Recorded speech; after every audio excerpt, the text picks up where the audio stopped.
Hello, and welcome back to my GTNH playthrough.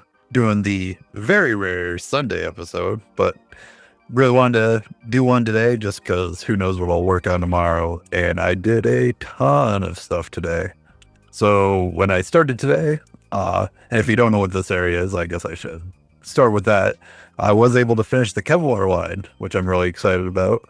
And then, like I said, as soon as I finished the proper chemical line out here, I went and bred the bee. The bee was really straightforward. The only thing I needed to do was craft some like elemental. What is this thing called? Uh, there it is. Epic Elemental Mental Composer. So need one of these. It's still sitting over the underneath the owlery right now. But for the actual Kevlar line, where I left off, I don't remember where I left off on Friday or Thursday. I think it's the last time I did a video. I didn't do on Friday because I didn't really make much progress.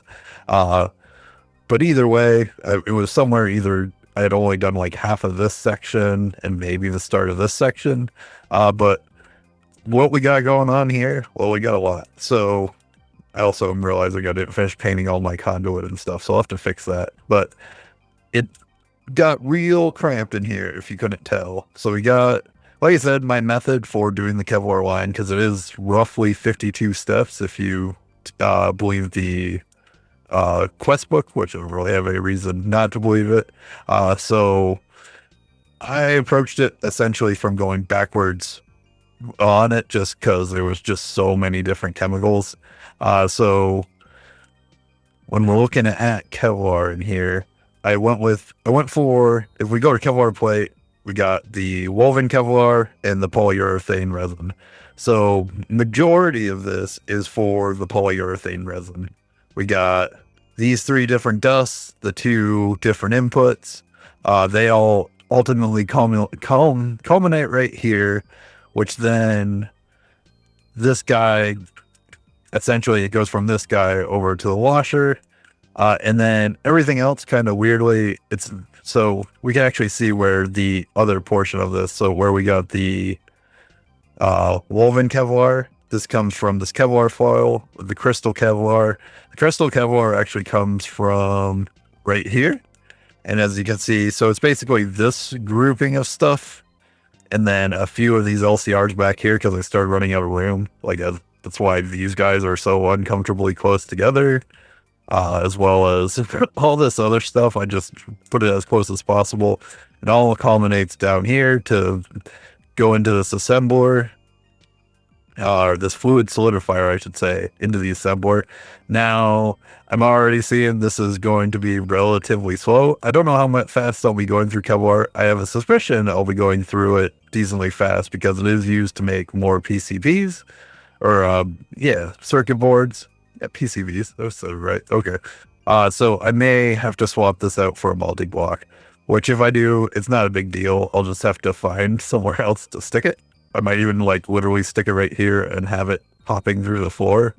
But that should just be about it for this setup. I think the only other thing I'd want to change on this right now, besides eventually, I assume in the future coming through and upgrading energy hatches, but right now every single thing in here is running on UV. Is I have chlorobenzene being crafted somewhere in here. I don't even remember. I mean, I would just be looking at it. It's one of these LCRs pretty early on. I am running into a chlorine issue again. I had thought I'd fixed it, but I'm still, like, you can see it's starting to buff back up now that this line is catching up because it ate a lot of chlorine. But chlorobenzene itself, we can actually, which is one of the steps in the Kelvar line, we can actually get from fluid pumping on Mars, which is kind of crazy. I didn't realize that.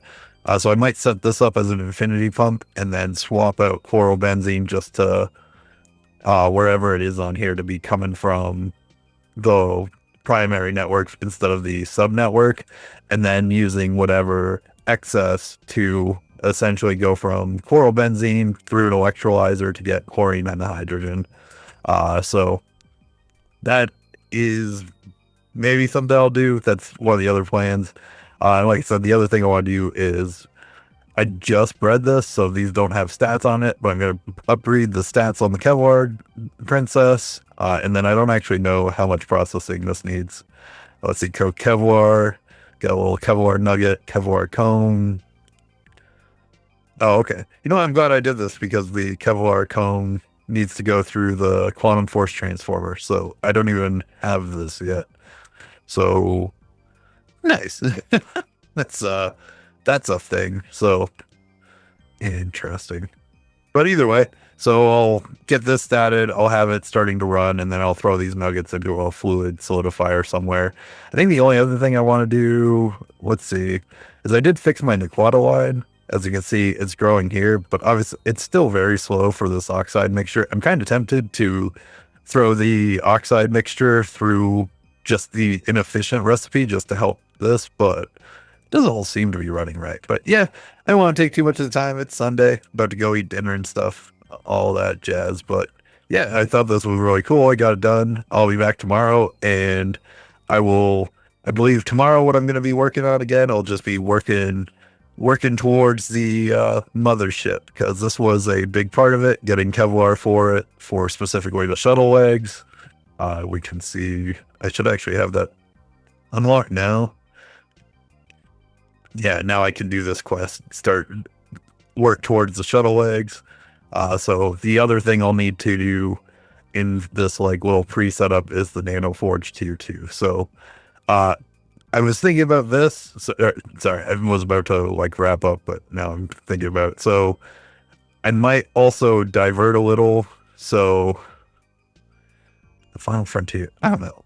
This seems like it wants me to go to, I'm going to look into this to see if I can get to UEV energy hatch without going on the mothership. I don't know one way or the other, but I'll figure that out, because if I can, I'm going to do that first. That way I can overclock easier to UMV for the Nano Forge, get the tier 2 Nano Forge so I can get the mothership and then set up those things. But either way, I'm sure I'll have a better, more coherent idea of that tomorrow. So yeah, I hope everyone has been having a good weekend, and I will see you tomorrow. Goodbye.